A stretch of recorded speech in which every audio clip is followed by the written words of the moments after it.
Shalom Uvracha. Pour ce Shabbat Kitetse, deux petites histoires. Commençons par la première pour illustrer ce mois d'Elul. Un homme est assis au bord de la mer morte. Dans les mains, il a une canne à pêche. Un touriste vient à passer en le regardant d'un air surpris. Qu'est-ce qu'on peut bien pêcher ici? Il s'approche du pêcheur et lui demande: vous trouvez des poissons ici? Il dit oui, des bien gros poissons. Mais comment est-ce possible? C'est la mer morte. L'eau est trop salée. Aucun poisson ne peut vivre. Ah, mon cher ami, nous avons un secret de famille que nous nous transmettons de génération en génération et qui nous permet, grâce à ce secret, bien entendu, d'attraper les poissons les plus gros dont on peut rêver. Je suis moi-même un peu pêcheur. Vous pourriez me confier votre secret? C'est un secret qui vaut beaucoup d'argent.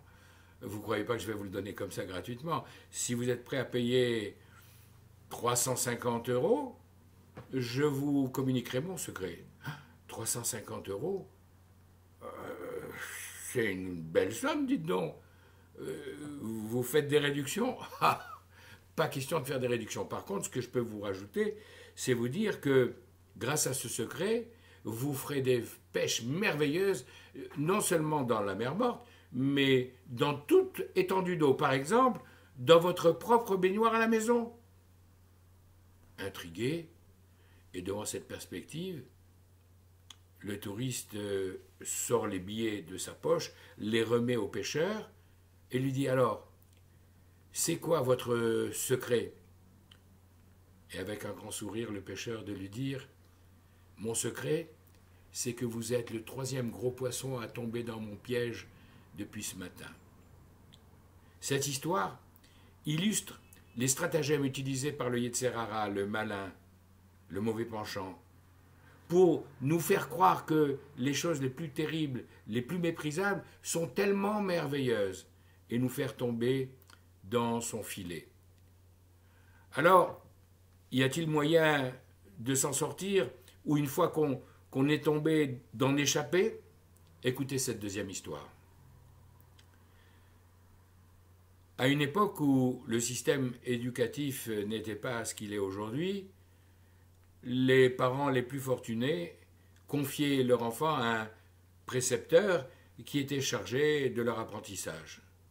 Et il se trouve que le jeune enfant de notre histoire, qui va devenir un très grand rave, appartenait à une famille extrêmement modeste. Le père n'avait pas les moyens de payer ce maître. Alors, lorsque l'enfant est arrivé à l'âge où on commence à apprendre les premières lettres, il s'est dit que c'est lui-même qui allait lui enseigner. Premier jour de classe, cours préparatoire, quitte à Aleph, à la maison, l'enfant qui a passé son temps jusqu'à présent à jouer veut continuer à jouer. Et là, le père est sévère. Non, attention, il gronde, il punit. Le petit qui ne comprend pas dit: papa, papa, pourquoi tu me punis? Ici, je ne suis pas ton père. Ici, je suis le moré, je suis le maître. Alors tu vas m'obéir. Et l'enfant passe sa première leçon dans des conditions un peu difficiles. Le soir, le père redevient le père. Il s'assoit à la même table que son fils, dîne avec lui, puis après le conduit dans sa chambre, lui raconte une histoire, lui fait réciter schéma, le met dans le lit, le borde, l'embrasse sur le front et part. Le lendemain matin, à nouveau, l'enfant est dissipé, pense qu'à jouer, et le père le gronde et le père le crie: papa, papa, non, je t'ai déjà dit, je ne suis pas ton père ici, je suis ton maître, le rébé. Et comme ça, pendant plusieurs jours.